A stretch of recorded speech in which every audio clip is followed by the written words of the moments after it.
Welcome to a video about my workflow for making videos for my courses. And for those of you who don't know me, my name is Barry Linkletter, and I come from the Department of Chemistry. And so that's the point of view that I'll be taking as I take you through the things I do. And so today we're going to be talking about several things, starting with recording a video. And recently, I found myself having to do everything entirely on an iPad. As you might imagine, I found myself at home. My fancy brand new computer is sitting on my desk in my office, but I do have an iPad, which is much, much better than my 10-year-old laptop. And so that's what I will be using in this presentation. These days you can pick up an iPad, the lowest end iPad, the 10-inch iPad from the Apple Store for about $640, including the Apple Pencil. And that's still a lot of money. But you could also go crazy, and by the time you're done, you've bought a $3,000 iPad. However, I feel that no computer you own should be worth more than your car. Otherwise, you're living your life backwards. So I don't regret buying my iPad. It's really changed the way I lecture.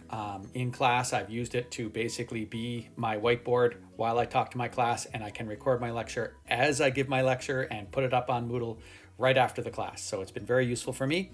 I'm going to show you now how to go about using this tool, the Apple and the Apple Pencil, with some apps to present a chalk talk right from your couch.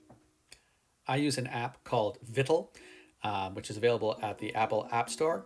And I'll also be using the screen recording functionality of this iPad to capture the screen. And we'll talk about how I record the sound, which is very important. And then I will show you how I edit the video using iMovie, which comes with the iPad, to stitch together all the clips and the soundtrack and make the movie. And then we need to make it available, and I'm going to show you how to send it to Moodle right from your iPad. So in all of this, we don't use any other device other than the iPad. So let's get going. That's the entire video. The rest of this presentation, I'm going to show you how I made this little chalk talk, basically just this little introduction, and it will include all the techniques that would be required to make a longer video. So first, let's discuss the Vittel app, which is the app that I use mostly to make my recordings. To do that, let's take a quick visit to the Apple Store. So here in the Apple Store, I'm going to search for Vittel. So all I have to do is go to the search bar and type in Vittel, and up will come the options. There are many versions of Vittel on the App Store. It's the one on the left there, the top left, Vittel Pro Video Whiteboard is the one I'm using. That costs about $30 Canadian. And that's the only money you'll have to spend, other than the huge expense on the iPad to do this, everything that I'm doing today.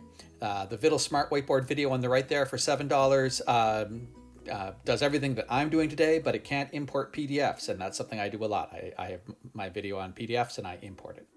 You can see Vittel there, 4 over, 3 down, and when I click on that, we will get into how to use this useful program. But the first thing you'll see is your presentations, and these are some things that I've sort of set up in advance, and we're going to go to the top left one right there and get right into it. I do want to mention before we get started that on the App Store there is a program called Vittel Lite. So if you search for Vittel Lite, and it's the free version of this, so you can try all this out. Now here we have the presentation as I finished it. This is not how we left. This is how it will look at the very end of this presentation, with some extra check marks and arrows showing our progress through the topics. But now let's take a look at some of the features in the menu, and I'll just quickly take you through some of the things that Vittel will do. In the upper left-hand corner is the draw menu. You can see that we can set the thickness and opacity of a line. Those 4 circles that are up there are colors you can pick. There's presets A, B, and C you can set up so that you can quickly change from thick to thin to marker to sort of a highlighter style. Erase is useful. You can see that I can erase things with my pen, and undo will undo that, but it's useful. I can get rid of things. You can erase all the ink. You can erase the whole page. There's lots of ways to use erase. Select is very powerful. With my pen, I can select things. And so let's demonstrate that. You can see me selecting that bottom text there, and I can move it around. Anything you select can be moved as a group, and undo will undo that. The powerful thing about select is you see those colors down the left. I can pick one of them, and so I'm just going to pick that. I'm going to click on blue, and I'm only moving the blue ink. So you can use ink colors like layers, as long as everything's, just use different colors, and then you can pick them out and move them around independently. And that's how I move the arrow that you'll see moving as we go through this presentation. I just selected the red and only moved the red ink. Point gets a little laser pointer, and that's useful. You can point around. That's useful when you're presenting PDFs. And then the add, I can add a photo from my photo library. I can take a picture. I can add text, very useful. The next 4 circles are the color presets, and if you click on those, you can pick a number of different colors and have them all loaded and ready to go. You can move around the workspace. You can see I can zoom in and zoom out. The key thing I want to talk about next is lock. You just saw me hit lock there. I have created that green square is the only thing that will be recorded. It's the only thing students see, whether I go in for fine work or come way out so that I can pull things in from the edges. The only thing people see is what's inside that green rectangle, and that's all. I was zooming in and out so that I could write all through this presentation. And what I did was that sort of iPad picture that I drew, I'm going to just select it here, just get around there, carefully select it. I actually had that out to the outside, waiting. And then because I don't want to take time to draw an iPad, it takes me long enough to write words, you could have all kinds of resources just outside of that lock zone and pull them in when you need them. And that's very useful in making a presentation. So that's how you can use lock and select together to present an area of the screen and pull things in from the outside. The information circle, a lot of settings there. The key thing I want to show you, obviously you can choose widescreen or more regular format, the resolution. I want to talk about this trace previous page setting that I just hit. You can see that there's something under there. I was actually tracing a setup presentation. There's the presentation that I traced. I used text, I typed in text, I set it all up, I drew that iPad, I arranged it, I made sure it was exactly the way I wanted, and then as I was talking, I was actually tracing through, like through tracing paper, that presentation. That helps keep me organized. It makes sure I don't run out of space. I know what I'm gonna do next, and the only person who can see it is me. Of course, I put that little slant into the text. You can resize the text with select. There's all kinds of things you can do. But with that set up, I can now sort of give that presentation. It makes it look like I'm working off the top of my head. And of course, you should never work off the top of your head. You should always be prepared. I'm going to point out the direction controls there, and the center one, that number is 1 out of 2. If I click on that 1 out of 2, I will call up the sort of the outline of it. These are all the pages, the page I was writing on, the page I was tracing. I'm going to duplicate with the duplicate button, which is just up there at the top. And then when I go to that page, I'm seeing through the blank page to the page underneath. And then I can I'll choose a pen here. There we go. I'm going to set the thickness to a good thick marker thickness for the top one, make it black. And then I can just be drawing. And no one can see that but me. And the video that would be created, it would look like a blank page with me writing on it. And that makes me look like I know what I'm doing. You can see the red record button up there that I just hit toward the right at the top. We are now recording a video. You can see the time ticking up as I record a video. I'm gonna set up a lock now. I'm gonna resize this and get it sized to the size that I want for my presentation. Just get it exactly perfect. And then I'm gonna hit the lock command at the top there. Lock, there we go. And then that is what people will see. Now I could just carry on, and only what will be seen is what's within that green square, and also no one will see what's underneath the paper. And if we press the stop button up there, we have stopped the recording, and then stop turned into view. You can see if I go to view, I get to see the recording. You can see there are several clips there, and that's great because you can start and stop, and create a number of clips that you can then reorder and delete. You can do the same thing over and over again till you get it perfect. And then you can scrub back and forth, see whether you like what was there. And you see that we didn't see what was underneath the tracing paper. At the very top there, you can see save to camera roll. Click that. You've saved your movie out to your video files, and from there we can take it into the movie editor.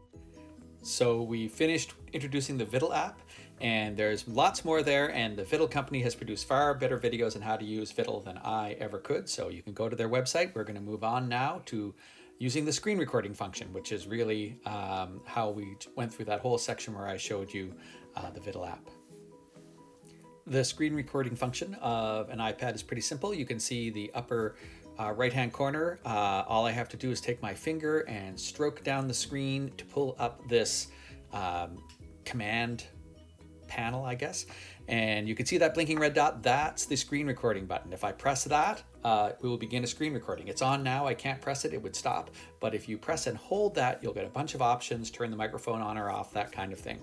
And once the screen is recording, if you press that button again, it will then stop and write the movie out to the Photos folder or the Photos app on your iPad. And from there, you can take it into iMovie. So everything I do is going to be recorded. Let's, for example, say I wanted to demonstrate a website. I could go and just look up whatever I want. This is the website from the Crayon company that makes Vittel.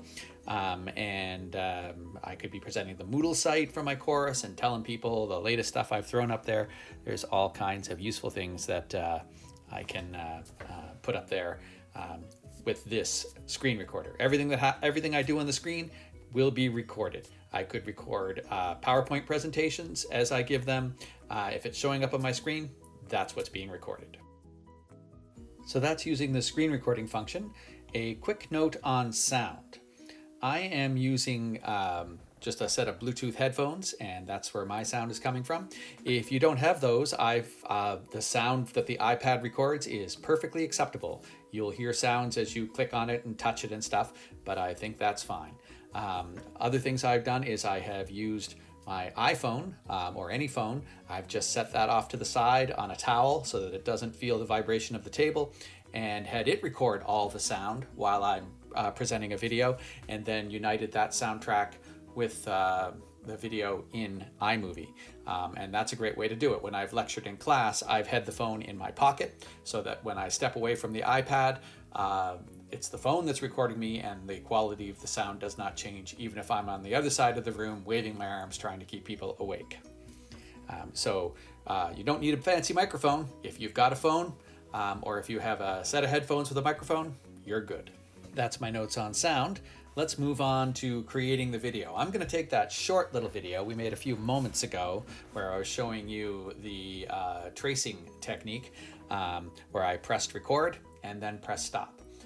That has been exported to my video folder. I am going to use iMovie, and I'll show you how I can take that and put it together with a new soundtrack and create a short movie. So let's go back to the video recording function, and I'm going to call up iMovie on the iPad.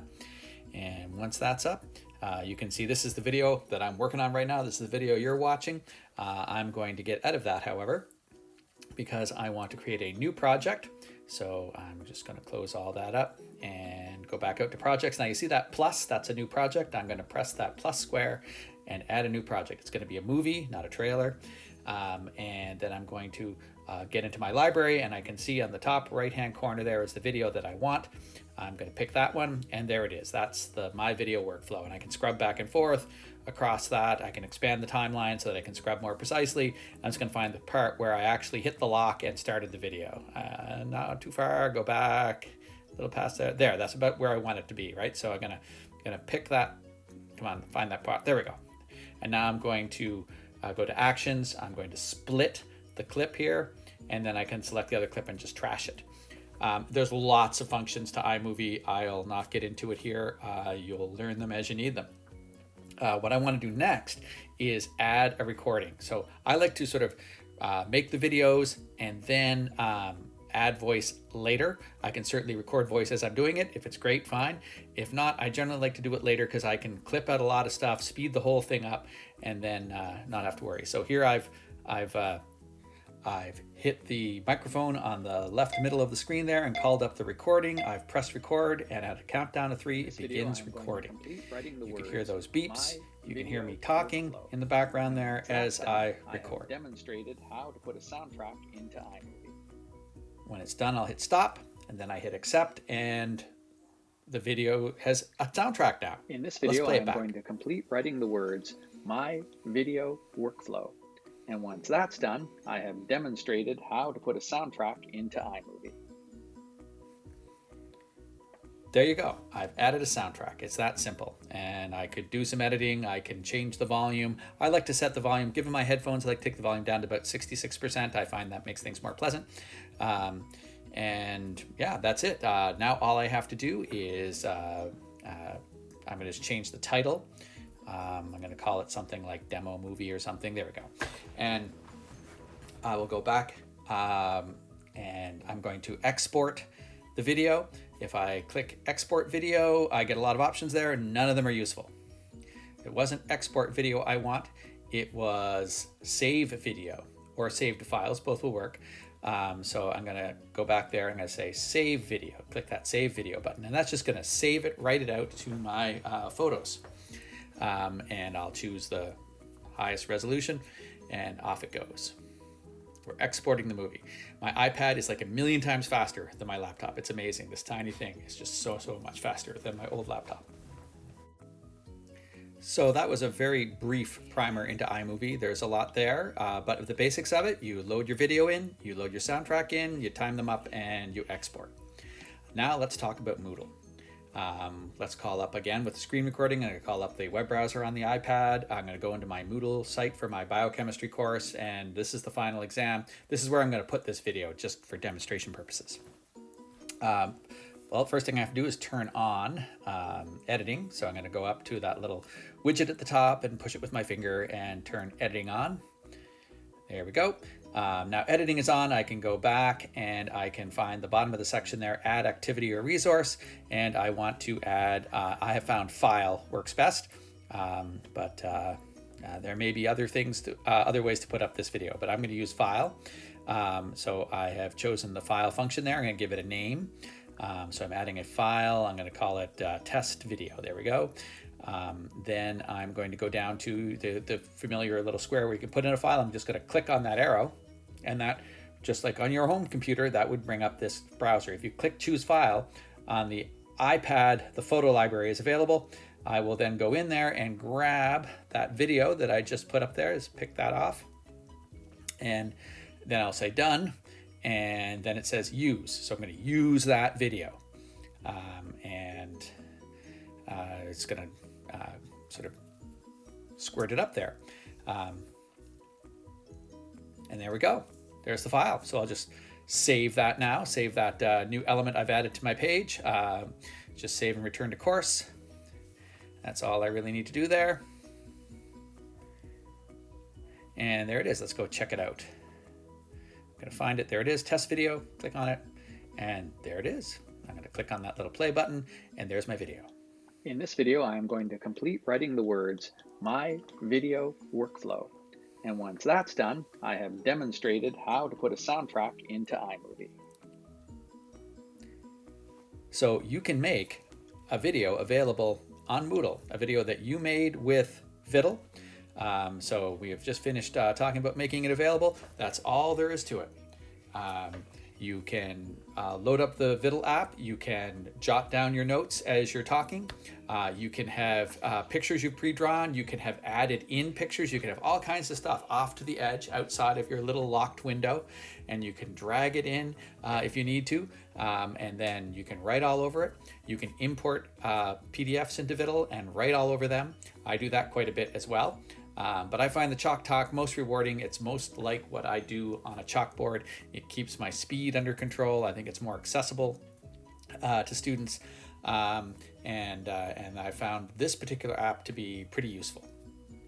So if you have an iPad or have access to an iPad, it's a great way to make a video, and I'm happy to have shared the way I do this, and I look forward to watching the other presentations in this conference and learning more about ways to deliver and improve my own teaching. So thank you for your attention.